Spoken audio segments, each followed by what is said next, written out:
Hi there. In this tutorial we're going to be looking at creating traffic and train signals, the traffic signals being the UK type. So what I've set up, I've got the actual traffic lights here. I've created some materials for the actual lights, so I've got on off for the reds, on and off for the greens, and on off for the ambers. They're ready to go. So without further ado, what I'm going to do is just dive straight into the Expresso. So I've got my window open. Now each light can have one of 4 different states at any given time. So at the moment we start obviously with the red on. The next state is red and amber, so the red would still be on. Following this it would be green, so the red would be off. Following this we go back to amber and the red is still off. So they're the 4 different states. So it's on, off, off for the red. The amber and green have a similar sort of setup. So when you think about it, at the moment the amber is off, the red is on. Then we get to red and amber, so the amber will be on. Next will be green, so the amber will be off. And then the next will be back to amber, so the amber will be on.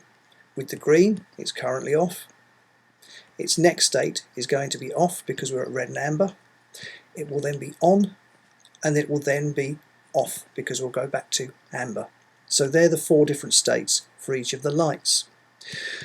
So in order to describe those, we need 3 condition nodes. So we'll go and get those. I'll just duplicate, well in fact what I'll do first, I'll add 2 more inputs. Quick resize, and then I'll duplicate those. So I've got my conditions sorted out there, ready to go for each of the lights. Now, as I said, I've created the textures, so what I will do is drag these in. So I've got my red on and red off, my amber on and off, quick resize of those so we can see them, and my green off and green on, so just put those there, quick resize. Okay, so we've got those sorted out. We just move them down, get them into the right sort of places.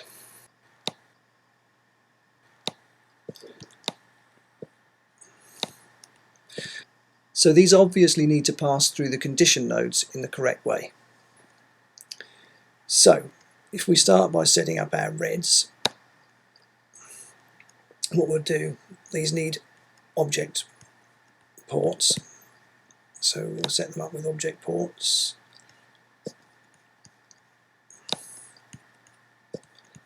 Do all of these.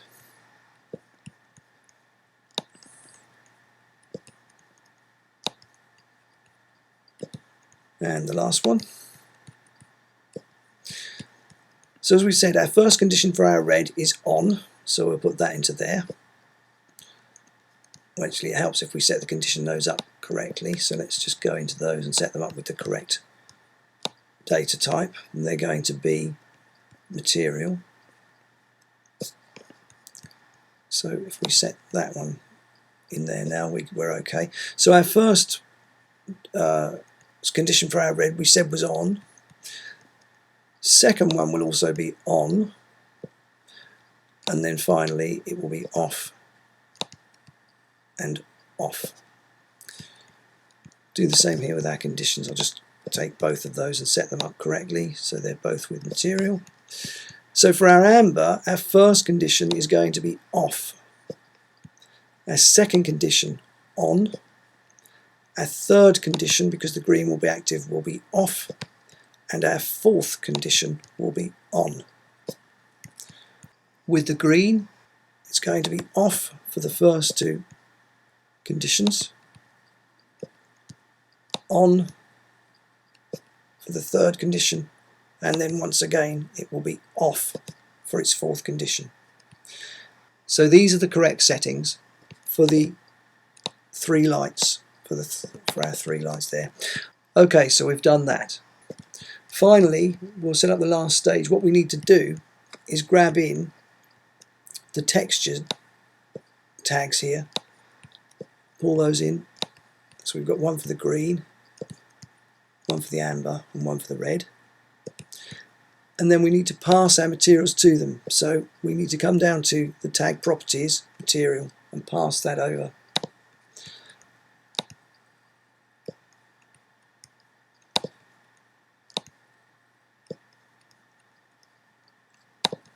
Right, so that's the first part of this expression complete, and even though it's the last part first, it's quite logical to do that because all we need to do now is create the controller for it, which is relatively easy to do. So now we'll start from the beginning of the expression. I'll start with the first node that we need, which is the time node, so we'll bring that one in. Come down to general time. We've got the time in there, we also need frame, so we'll just do those there. So we've got our time and our frame. I'm going to swap those round because it makes it easier for me to do this.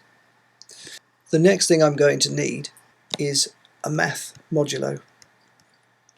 So we'll come down to calculate, math, and turn this into a modulo. What I'll do first, I will plumb my frames into here. Just plumb that into there. Okay, so I'm going to make this 75. So this is being set up for the timing of the actual changes for how long the duration of each light, I suppose, or the duration of each condition, let's say, lasts. So I'm setting this up at 75 frames, and I've got 300 frames in my timeline here, as you can see. So I've got 300 frames. So basically every quarter of this particular animation, it's going to change the lights. Okay, and I've set it up so that it loops, so that we get to 300 and then loop back to the beginning, and then it will start the sequence again. So that's how I've chosen to set this up. Right, the next thing I need to do is get 3 compare nodes. So we'll go down to logic compare, grab one of those, copy it twice, and set these up here. Now our first one can be left at equal to 0, and that's just going to be looking at what the modulo is doing. So with the modulo, it will, once the frames count from 0 to 75, as soon as they hit 75, and I haven't set that up as a modulo yet, got math add in there, let's just change that to modulo. That's better. Okay, so every time this modulo analyzes what's coming into it, as soon as it hits, as soon as it's greater than 74, so as soon as it hits 75, the modulo will then output a 0, and that's what this compare is looking for. So every time that's 0, we're going to get a positive result at the output of the compare here. The second compare we're going to set to greater than or equal to 1 in the output there, or in the input there I should say, and we're going to look at the time. So when the time is greater than 0, that's when we're going to get a positive output from here.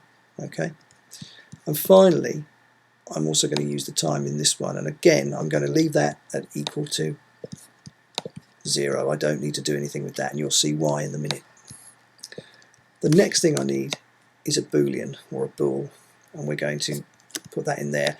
It's initially set up with an and that's absolutely fine. We can leave that as it is, because what we need to check is the conditions of both of these, and we need them both to be outputting a true value. So they both need to be outputting a 1 to give us our desired result, which they will be when this value here is equal to 0. So when the modulo is putting out as a 0, basically, that's going to be true. When our time is greater than or equal to 1, so when our animation is running, that's going to be true. And then we have the bool, which will take these two values. When they're both 1, it's going to output a positive value, a 1, so it's going to say that it's true. And that's what we needed to do, because it's going to be used as a controller. Okay, so the next all-important node is my favourite monoflop node. Such a versatile node, this one, and I love it really with all my heart. No, it's a great node, and what we're going to use this for is simply a counter. We're not going to use it as a timer. We're going to use its count here. We're also going to put a reset in there. So what we're going to do, every time we get a true output from the bool here, we're going to use that to trigger the monoflop. So it's going to count, because every time this is triggered, the count increases by 1. Okay, and that's where we're going to use this to control these. The reason that I've got this compare in here is, I'm going to explain that now. So what I've got, I've taken the time and I've said if it's equal to 0, then we're going to get a positive output here. I'm going to plug that into the reset, because I don't want the monoflop to go above a count of 3, or rather 4, because, oh no, it is, I beg your pardon, it is 3, because it's going to be triggered as soon as this hits 1. We're going to get, if I just put a result in there, I'll show you. Just put a result in there, and if I plumb that into here, we should be getting a 1, which, are we going to get a 1? I may be wrong. I should be right, really. Let's just give me animation refresh. See if I do get what I want here. Let's just plug that in. I should get a 1 in there. I don't know why I'm not. So a quick check. Make sure I haven't done anything wrong. So I'm equal to 0 on the modulo. Oh, I think I know why, actually. I think I know why. Yeah, the modulo is probably not equal to 0, is it? Because it's counting. So the modulo is putting out, well, okay, fine. So that's why I'm not getting that. But what we'll do is just check the count value here and make sure I've got 0 on there. Which I have, yes, exactly. That's the point. Okay. Ignore everything I just said there. So essentially what we're getting, basically what I don't want is for this count value to exceed 3. I was right when I said it exceeds 3, because obviously the first condition is condition 0. When the switch here receives a 0, it's going to be using the first input. So it's 0, 1, 2 and 3. So I don't want the monoflop here to exceed a count of 3. That's essential. So that being the case, the compare here is here for that reason. So we'll loop round and go back to 0 once we hit 300, and at that point this will output a true value and reset the monoflop so that its counter will never exceed 3. So that's what that's in there for. The next stage for us is to use the count value basically to control the switches of these 3 conditions. So all we need to do is plug that into here, this into this one, and this into this one. And now what we'll get are our traffic signals if we run the animation. So let's go back to 0, run the animation, and we'll see what we get. Okay. Yeah. And then when we loop round, we go back to red. So that's perfect. So now we're getting a British traffic signal working via this particular part of the expression. But I did say that we were going to use it to also create train signals, and we can do that actually by adding some user data to the Expresso up here, which in actual fact I've already put in. So what I've done, if we go to the user data here, if I go to my manage user data, I'll show you what I've done. So what I did, I've created a Boolean here for my data type, and my interface is also a Boolean. So I've got my default value as a Boolean here, and it's at the moment the checkbox is just a checkbox, and it has no check in it at the moment. So that's how that works. So if I go down there and I check that box, then I'm using a train signal. If I uncheck it, I'm using a traffic signal.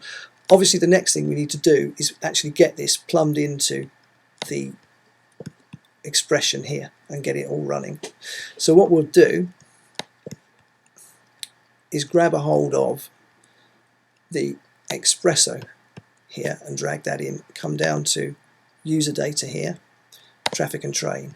Okay, just make that a little bit bigger. I need to add another condition, so I'll come down to logic condition and put that one in, and I can plumb this straight into the switch. Next thing I need to do, I'll just bring these over here. Plug the on into the top one.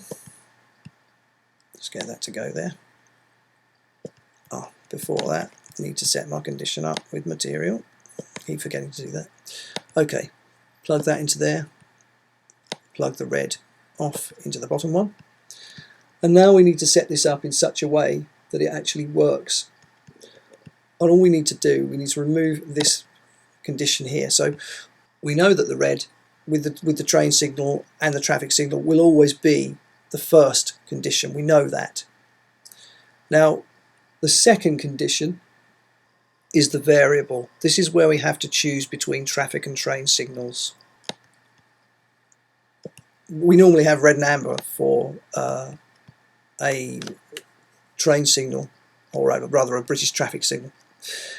But with a train signal, we don't need the red and the amber to be on at the same time, because it's just red, amber, green, amber, red, rather than red and amber, green, amber and red, as it is with the traffic signals. So what we've done here is given ourselves an option to actually turn the red off when we're using a train signal. So that's the setup for it. So if we now come down to here, I've got this in the HUD, I've put it in there already. If I just click on that and I go to my my Expresso in here, you can see we've got a check here. So when I just touch this in the HUD, it changes. And for anybody who doesn't know, to get this into the HUD, you simply hold down your control key on a Mac. Not quite sure which key it is on. It might be the Alt key on a PC, but you can say add to HUD here, and it will just put it into the HUD. And Command key on a Mac, you can drag it to wherever you like and keep it on there. And again, with the control key, you can bring up a menu for displaying it and all this kind of stuff. But at the moment, I just want to remove that because I've already got it in there, so that's fine. But as I say, I've selected it now, so I've got my train signal selected. So let's just see if that works. Let me just play through. Yeah, and I don't get my red anymore because I've switched it off. Okay. So now I've got a train signal. If I switch this, I'm back to a traffic signal. So that works perfectly well. So it's quite a versatile setup, this one. Quite a useful little expression. Of course, another thing we could do is add some more user data in here. In fact, yeah, let's do it. Why not? We'll come down to our Expresso here. And what I'll do, go into my user data and say add user data. And I'll call this one speed. Or rather, no, let's call it duration.